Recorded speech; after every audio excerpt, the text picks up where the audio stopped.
ដើមទូចតែខ្លឹមដើមទូចតែខ្លឹមហើយខពីស្អាតមែនទែនបងប្អូនឡើងសដូចសលៃយ៉ាងបងប្អូនក្របគ្រប់ចកោមទាំងអស់បានហើយគីឡូឯងបងតើបានមិនសល់បាន50គីឡូ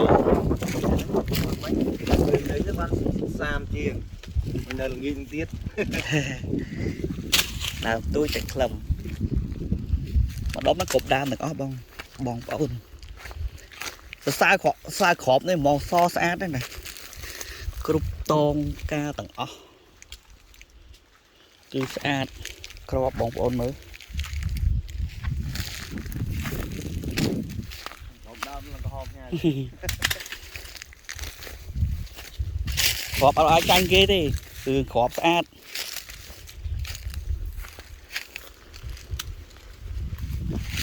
មកនៅនេះមិនហាត់ទេបងនេះពីហាត់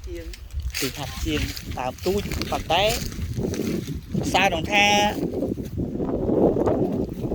ក្របបានមកអត់ខូចចេញមកស្អាតហ្មងណាឥឡូវបងគាត់បាន 100% ព្រោះការប្រមូលផលរបស់គាត់បានបដាហើយជោគជ័យដោយសារក្របចេញមកអត់មានសង្ហែនហើយក៏អត់មានខ្លោចចោលដែរស្អាតក្របល្អមែនទែនដេរីអគិសនីពេញបញ្ជាក់ថ្ងៃទី9ខែ2 2026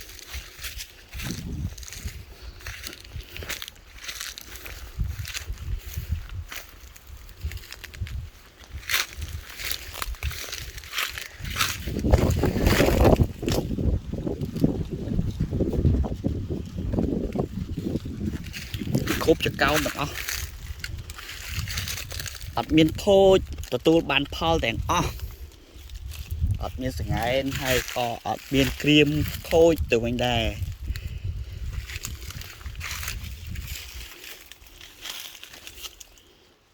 អត់ចកោមនេះមើលមក2 3 4 5 6 7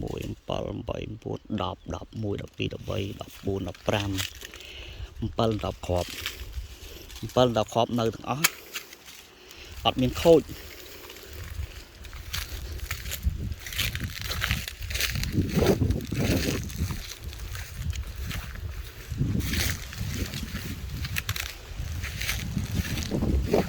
ពួកបងដើរទៅល្អចេះនោះចេញកោមក23អញ្ចឹងឯងបង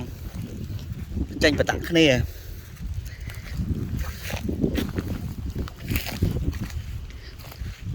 ក្របធំល្អតា